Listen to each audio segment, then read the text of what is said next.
headlines of this hour on VTV News. Vietnam strives to ensure people's benefits.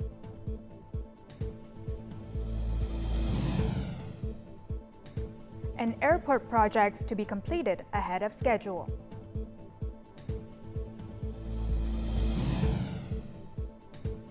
In our world news, UN rights body adopts resolution on Israeli accountability for possible war crimes.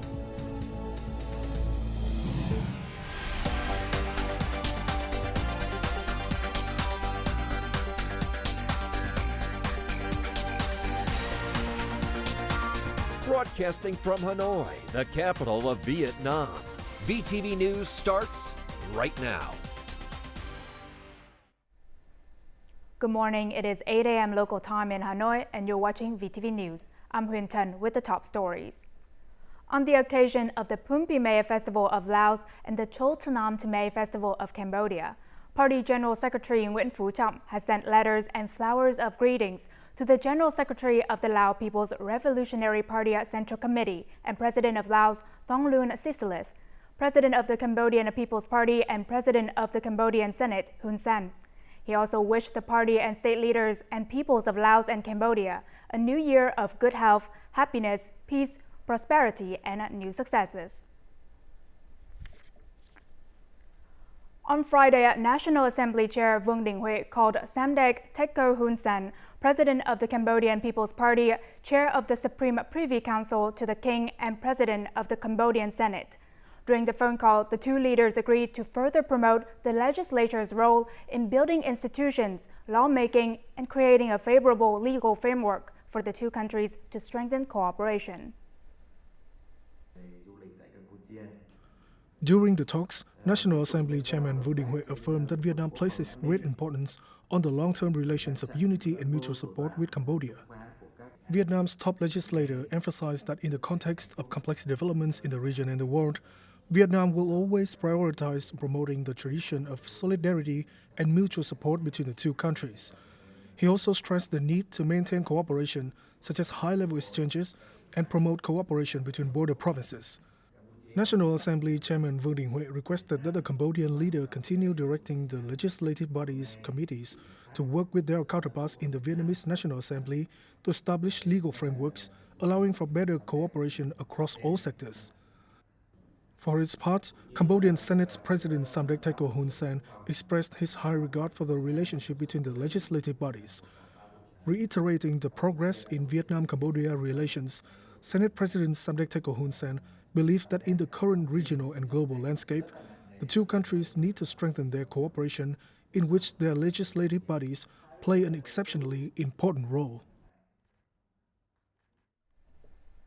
The results achieved by Da Nang City Party Committee were highly appreciated on Friday at a conference summarizing party building work during the 2021 to 2025 period organized by the Da Nang City Party Committee. Politburo member, a permanent CPV Central Committee's Secretariat member, and head of the committee's Organization Commission, Trương Thị Mai, applauded progress and said that Da Nang's effective cadre work is a good example of party building at grassroots level. It had helped improve the effectiveness of party's leadership. However, the Politburo member highlighted the shortcomings and limitations of the Da Nang City Party Committee's party building work. She recommended that their members self-evaluate to do a better job of building and steering the party.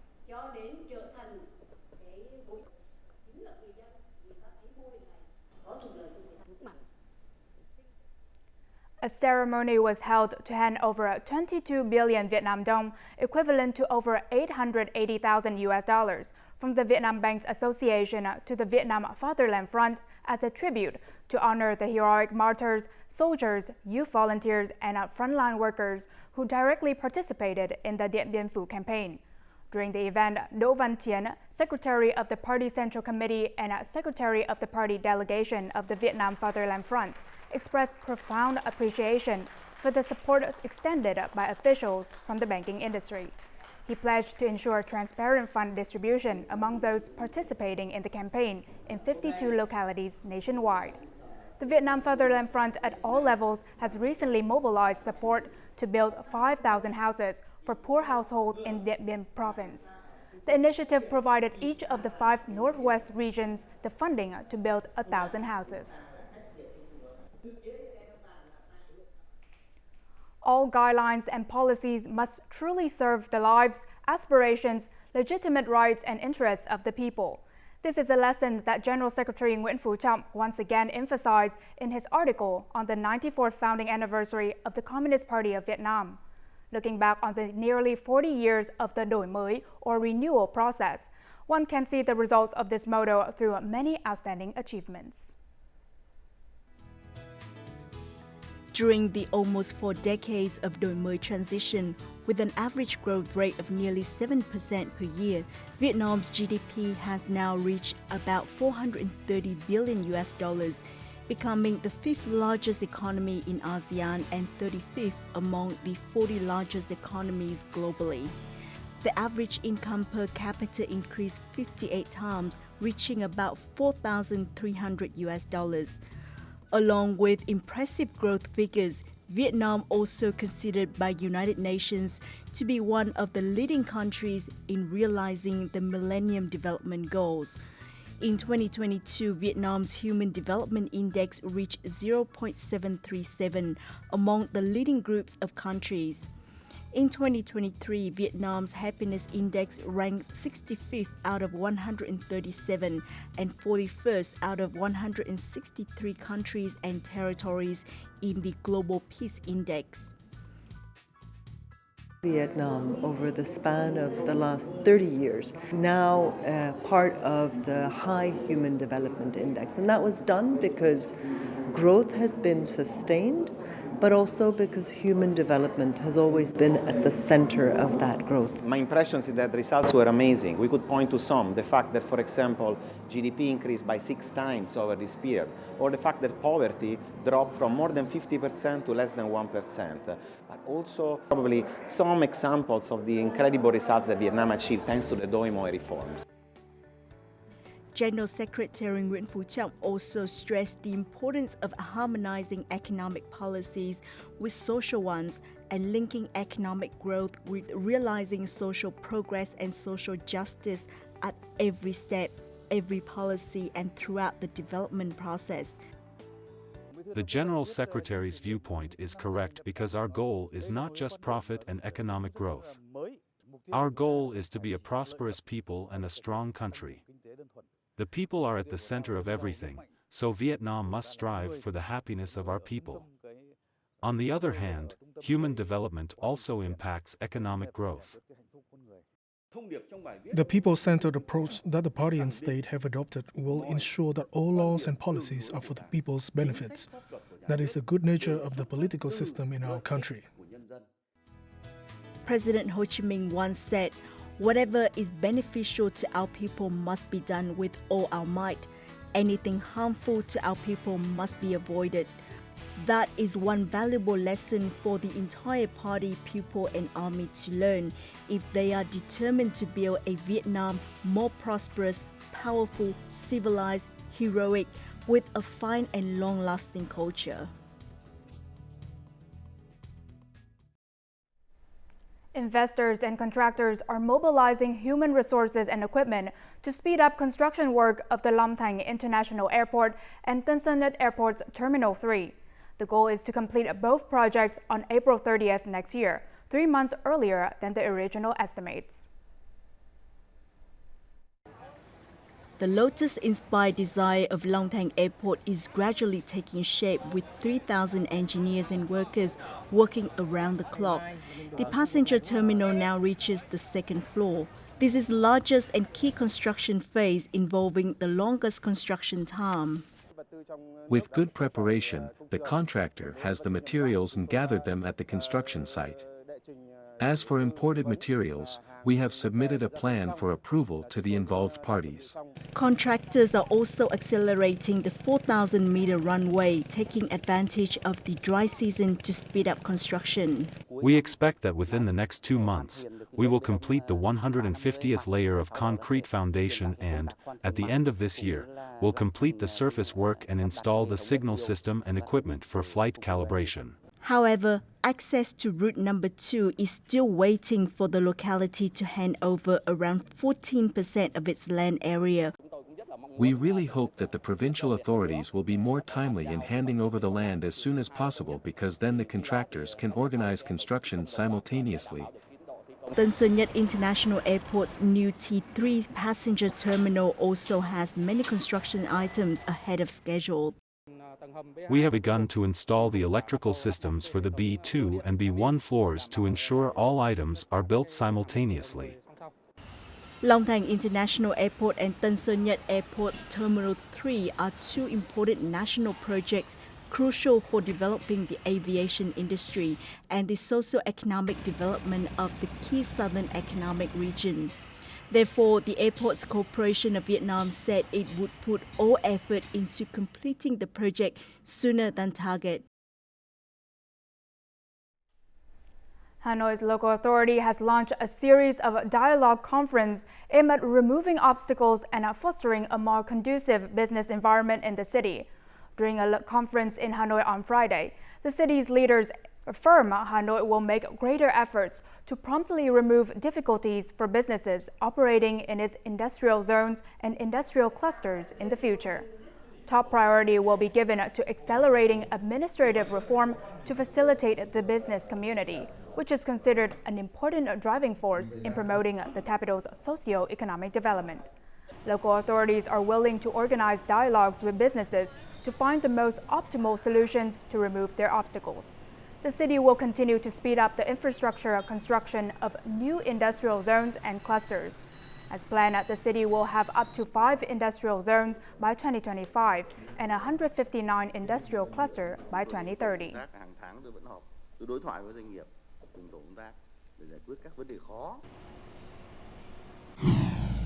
Coming up next on VTV News. Ethnic adults learn to read in local education incentives.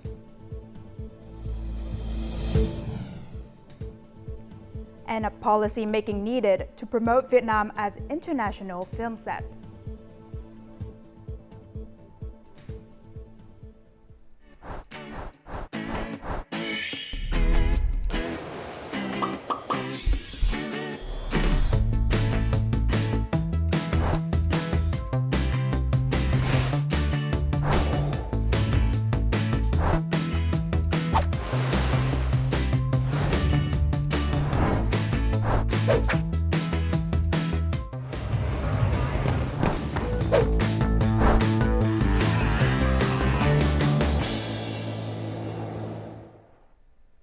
Now moving on to other news. Finance Minister Hồ Đức Phước led a Vietnamese delegation to Friday's 28th ASEAN Finance Ministers meeting in Luang Prabang, Laos. During the conference, the ministers reaffirmed the significance of regional financial cooperation initiatives in fostering a conducive trade and investment environment amidst escalating climate risk and natural disasters across ASEAN economies. In his speech at the event, Minister Hồ Đức Phước suggested that the bloc continue rolling out climate finance, green finance, and transition finance with stability, equality, reliability, and rational cost requirements. Vietnam wants to further contribute to bolstering customs cooperation within the bloc. It will chair and host the 33rd meeting of the ASEAN Customs Directors General, slated for June 2024 in Phu Quoc Island. As southern Vietnam braces for saline intrusion's peak in April, thousands of households in Tiền Giang province have spent sleepless nights getting cans of fresh water from public faucets. Most local households in Tân Phúc district have had no clean water for several days, while water supplies from canals have been depleted. As a result, they have to queue to fill cans of water from public taps installed along the roadsides. Over the last 2 weeks, especially over the past 3 days, many organizations and individuals have transported fresh water to support households lacking fresh tap water. Local authorities are coordinating with local water supply companies and water plants to increase the water supply in the coming days. Illiteracy eradication is among the party and state's major policies that seek to develop a robust intellectual foundation for fostering human resources. In An Giang province, a large number of literacy classes have been in session with funding from the National Target Program on Socio-Economic Development in Ethnic Groups and Mountainous Areas. For many ethnic individuals, achieving proficiency in Vietnamese has unlocked new potential for better livelihoods. This class is unique not only because of its location, but also because of its members. It was attended by local mothers and grandmothers aged 60 and above. Although they are from different backgrounds, they all share the desire for learning. Mighty Sol works as a garbage collector and is motivated to take her first ever reading and writing lessons. People often question what good it will do for me to start learning so late in life. I don't mind at all because I want to be able to read like everyone else. While the 15 students in this class are all diligent, their path to knowledge is far from easy. They have their children and grandchildren to worry about, and some other families' breadwinners. I'm sure I'll forget all this when I get home and do chores, but I can always pick it up quickly in class. We teach things slowly here. Cramming is not encouraged either. This method will help the students remember better. To encourage people to attend class, the local education sector and authorities have surveyed the community's learning needs and devised a suitable schedule and venue.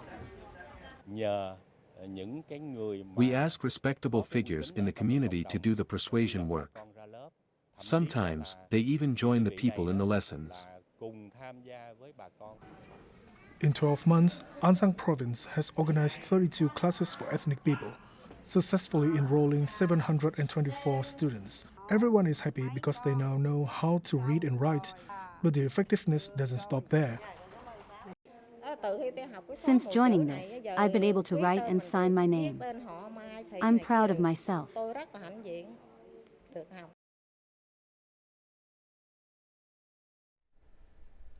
Đắk Lắk is home to 49 ethnic groups, including nearly 70,000 youth union members who identify as ethnic people. In recent years, these young individuals have initiated many specific and practical activities to preserve the cultural identity of their respective ethnic groups and to perpetuate their long-lasting cultural heritage values within the community. Inspired by a desire to honor the traditional cultural traits of his ethnic community, Thái Quang Eban restored the Ede people's traditional longhouse. This space serves not only as a communal living area, but also a place where he can teach traditional musical instruments to the younger generation. I encourage people and students in my village to join me in practicing traditional musical instruments and dances. Through these sessions, I sense the eagerness of the children and young adults. Thái Quang's gong team has attracted many young people to participate. Although some members are quite young, they have already mastered many traditional gong songs. I feel very happy to join Quang's gong team, and I have received funding to perform in tourist areas. I believe that by learning this, I will help perpetuate my ethnic group's identity. In addition to preserving and promoting traditional cultural values, the youth from ethnic groups in Đắk Lắk province actively participate in practical programs aimed at enhancing the prosperity of their communities. They have supported the local authority in protecting standardized roads, creating unique products, and deploying practical movements to help the locality meet new rural standards in the near future. Thanks to their enthusiasm, spirit, and responsibility, the young individuals of Đắk Lắk not only honor their traditional cultural values, but also work together to improve their villages. Collaborating with and drawing in international film crews is identified as the pathway to Vietnam's integration into the world's cinema industry, tourism promotion, and economic growth. With a significant focus on film production, Vietnam has relaxed some of its regulations for international filmmakers. However, the country's favorable policies have fallen short of its potential and advantages.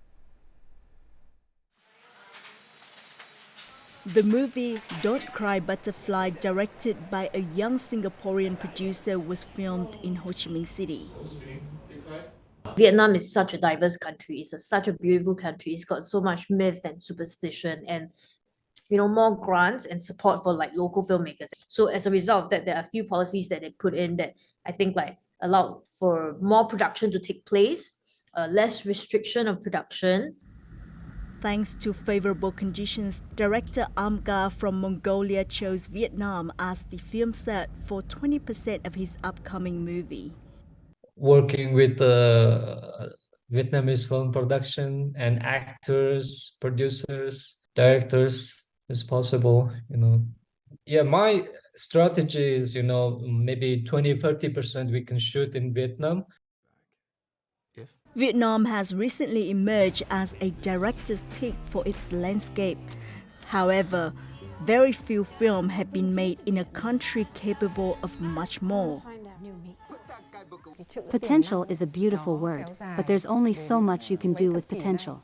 Other countries may not possess beautiful landscapes or abundant human resources like Vietnam, but they are all reputable film sets. That's because they have reward policies that provide refunds and benefits for international film crews. Thailand gives film crews a 15% tax refund and a 5% bonus for recruiting local people during filmmaking. Vietnam established a law regarding this incentive, but more reward mechanisms are desired. The Vietnam Film Development Promotion Association has recently finalized the PAI Index, incorporating 5 key criteria to assess each region's appeal. Without tangible incentives for foreign film crews, it's hard to determine when potential will become reality. Coming up next in our world news. UN rights body adopts resolution on Israeli accountability for possible war crimes. And according to a recent study, ocean floor is a reservoir of plastic waste.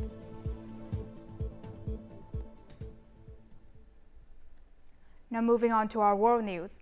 The United Nations Human Rights Council on Friday adopted a resolution calling for Israel to be held accountable for possible war crimes and crimes against humanity in the Gaza Strip. 28 countries voted in favor, 13 abstained, and 6 opposed to the resolution. It has also demanded a halt to all arms sales to Israel.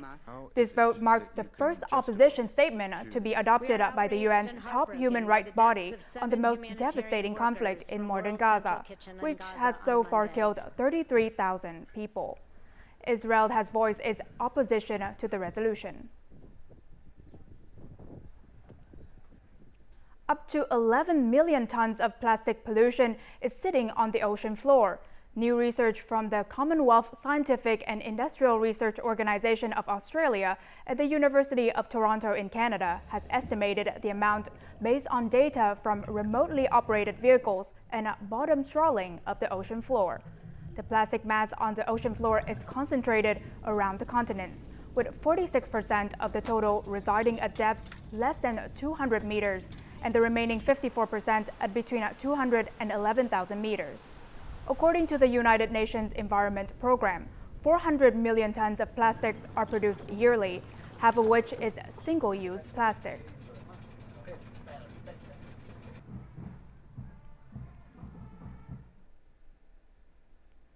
South Korea plans to invest $527 million this year across 69 sectors to foster innovations propelled by artificial intelligence or AI in people's daily lives, industries, and government administrative services. The South Korean Ministry of Science and ICT said that the successful integration of AI across various sectors and everyday life could generate an annual economic impact of $310 trillion won by 2026. The impact was based on the number of new AI integrated products and the annual cost of reduction achieved through enhanced efficiency and automation. As a result, the country's average annual GDP could gain 1.8 percentage points.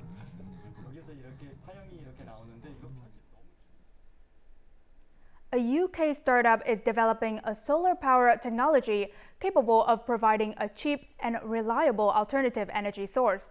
What sets it apart from the conventional is the installation of solar panels in space, beaming power down to Earth 24 hours a day.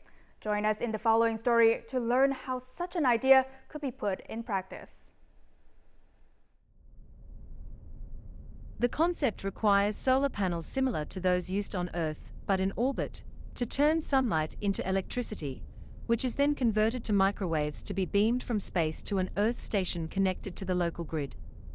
Putting solar panels in space allows them to generate electricity 24 hours a day, throughout the year, with no downtime at night and no clouds to affect their output. The satellite high above the Earth has to always collect the solar energy from the sun, and it always has to transmit it to the point on the ground. And as the satellite goes round in its orbit, it needs to steer the beam so that it's always on the ground and giving us that continuous energy which is so important. The space-based solar power concept includes an entire ecosystem of large, lightweight solar arrays along with a system of mirrors to capture and convert sunlight into electricity, all in orbit. The prototype, called Harrier, revolved in space to continually point at the sun and keep the beam pointing at its target on Earth. They provide huge yield. The amount of energy they provide, continuous gigawatt scale energy, is vast. They're beaming power all the time. If you put a solar panel into space, it generates about 13 times the amount of energy that same panel does on Earth, and this really underpins the good economics of space-based solar power. The company said the technology to steer a microwave beam from a geostationary satellite was a world first. They also say their project compares favorably with current renewable prices and is significantly cheaper than nuclear. Now let's continue with the weather forecast.